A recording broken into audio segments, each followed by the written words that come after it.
Hello, welcome to my channel. I hope you enjoy today's video as much as I enjoyed making it, because I got to work not only with a palette knife but with paste, and that is always fun to work with. I'm using fun, I can't think of another word at the moment, but it comes out with something luscious and vibrant, and I just like the way paste works with color, and I'm going to do that more often, I think, so watch out.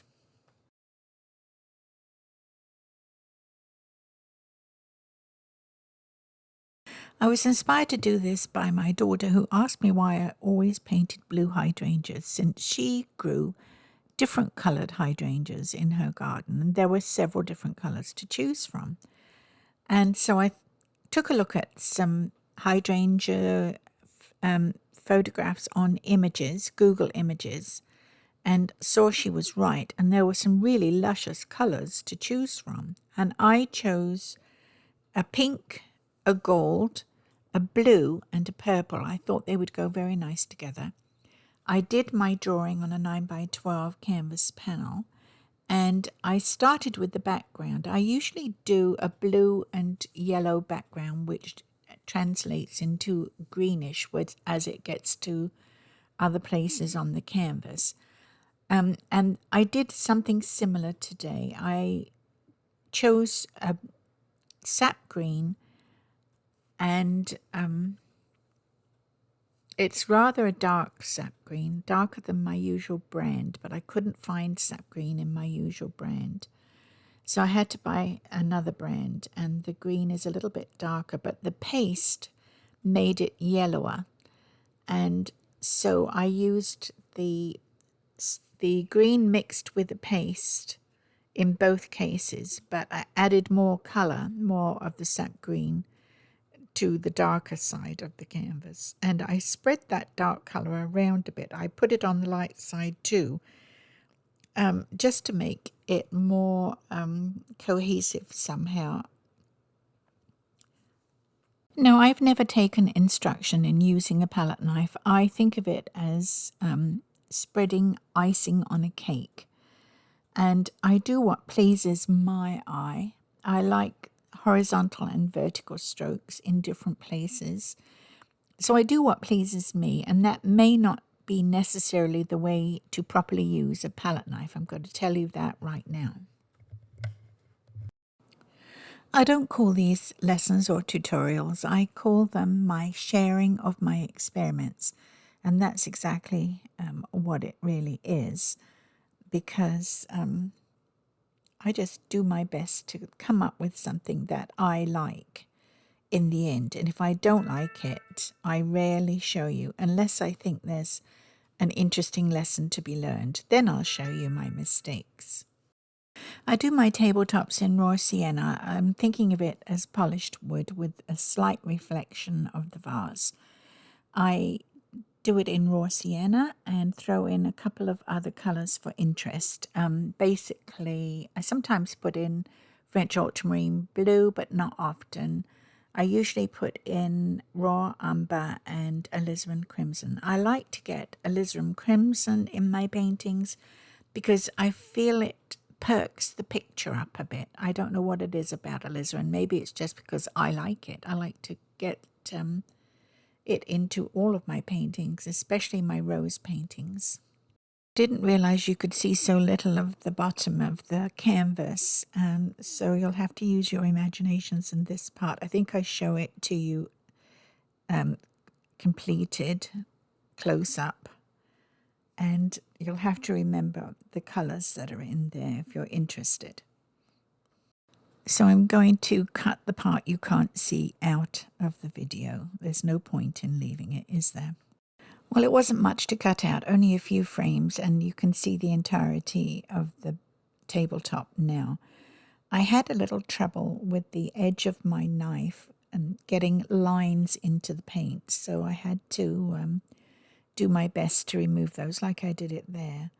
And you can see I'm putting on the raw umber and the alizarin crimson at this point, and it does perk the entire tabletop up when you see that color in there. Here I'm pulling the green across because I'm painting a glass vase, and what is behind the glass vase and below the glass vase will show in the glass vase. And so I'm losing my outline a bit, but I'm not going to worry too much about that. And I've pulled that colour right across. I think I can see the shape a little bit through the paint. So I'm starting with the topmost blue hydrangea. I've decided it's a blue one. And of course you can only see a part of it. I will get my camera right one of these days. And I'm putting purple on the side. I've decided the light is coming from the right, and the purple is a nice dark shadowy colour. So I'm putting it on the left-hand side, which wouldn't get much light. I'm using a large multi-edged palette knife to put this colour on. I'm just putting straight colour. I'm not trying for any petal shapes at this point. I'll use a different knife for that. And I'm just spreading colour on the outlines of the flower heads.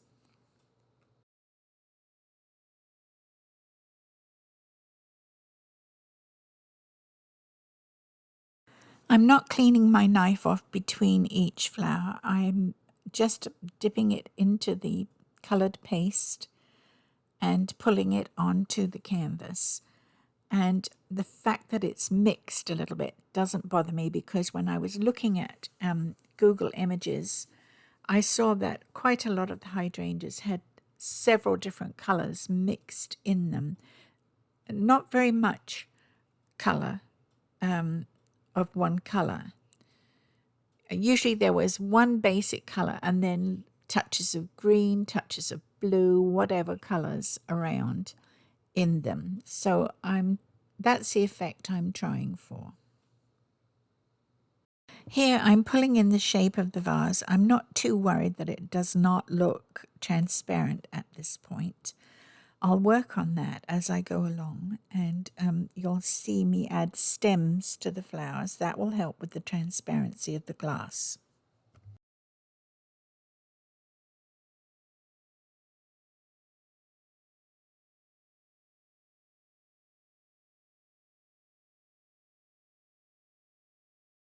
Here I'm pulling in leaf shapes, and I do it as I would if I were painting with a brush, pulling the leaf shape in from the outside edge in toward the center vein, which is non-existent at the moment. But it gives me quite a good leaf shape, I feel. There's rather a lot of paint on there. I might clean some of that off as I go along. But I think I got a good leaf shape by just pulling it in from the outer edge in toward the center vein. I'm very new to painting with a palette knife, but I do find it fun to do. I have a difficulty trying to turn my knife to accommodate the shapes that I need to put on the canvas. And especially with these leaves for some reason. But I think I would have difficulty with all petal shapes, because when you're using a brush, it's much easier to turn it to get the brush to do the work than I find using a palette knife. I might get better at it. I hope I get better at it. I'm not forgetting the reflection in the tabletop, and I'm pulling the colours down that are in the top of the vase into that reflection to make it look a little more realistic. And I have to put a dark shadow at the base of the actual vase shape in order to make it stand on the table, because you can see here it's floating. I want to put some petal shapes in, or as close as I can get, very roughly. So I'm using a knife with a more rounded tip, and I'm also using the same knife to put in the shape of the vase using the paste mixed with white. I don't know why I bothered to mix the white in there, because the paste itself is very white. So I haven't mixed it that carefully, to be honest.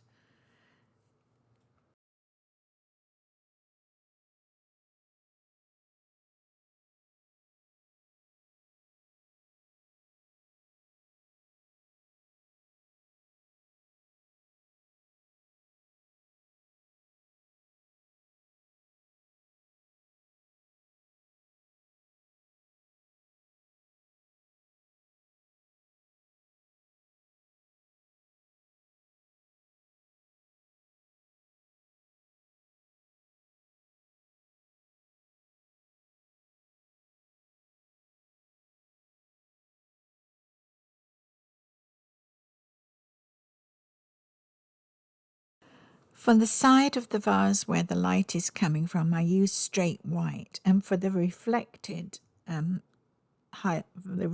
light on the opposite side, on the shadow side of the vase, I mix in a little blue, just to make a sort of pale blue.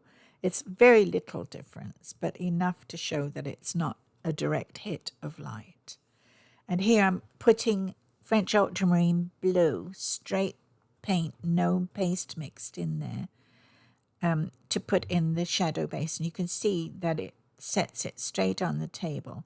And the other thing I wanted to say is I usually when I put my stems in, I usually cross one over the others, because I think it looks a little more realistic when you do that. Stems are all higgledy-piggledy, aren't they, when they're in a vase? They're not all straight up and down, and you don't want that look in your painting.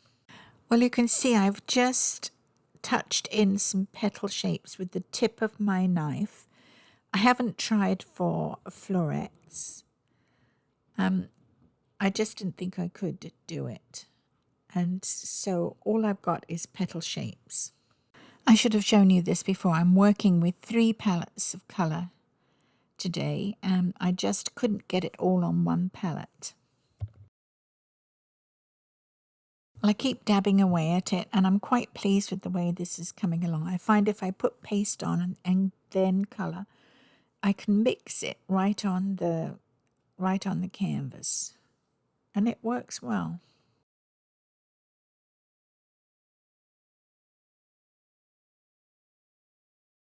I've thrown all my usual rules out the window, but I am trying to put a little highlight on here. I haven't done that well with shadow in this painting, but I think the colour makes up for that. And I'm trying to give it a little extra dimension here with the highlight. I'm not that happy with some of the blues, so I've added 2 different blues. I can't remember what the colours they are, and I put the tubes away. But I've added a mid-tone blue and a lighter blue to my palette, and I'm going to put those 2 on the left-hand side, which are a bit blah in their colour. And I think that will brighten the painting up a little bit, just to add that. I'm putting it on all 3 because I'm not quite sure why, but I decided I wanted to bring the colour through the painting. I'm not quite sure why, to be absolutely honest, but anyway, I spread that darker blue around a bit more than the lighter blue, and I really like the effect.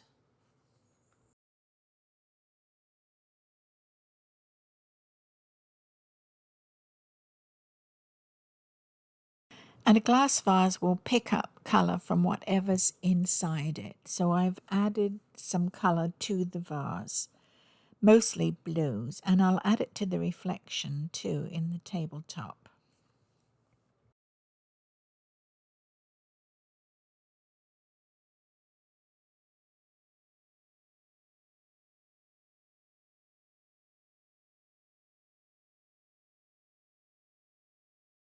Decided I really loved that bright blue, and I added it onto the leaves as well. I really spread it around this painting. I must have liked it a lot.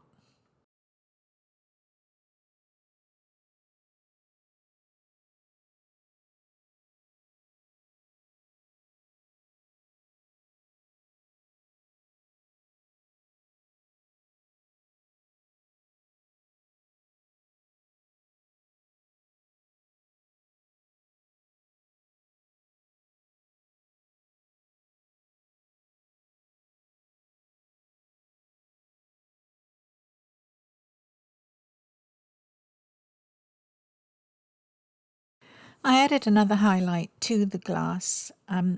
It gave added glassiness to the vase, and that was about it really. I think that sort of finished the painting off. And I hope you enjoyed it as much as I enjoyed it. I really like painting with paste. I like the thickness of the paint. It does dilute the colour a little bit, but I really enjoyed this painting, and I hope you like it too. I used a software to brighten the painting up for prints, which I'll put on coffee mugs and other things on Printify. And you can buy them on my Etsy shop, CarolAnnsArt123. And please like, share, and subscribe to my channel. That helps my channel grow. And thank you to everyone who's already helped me that way. I truly appreciate your help. Thank you very much, and I hope to see you again. Bye for now.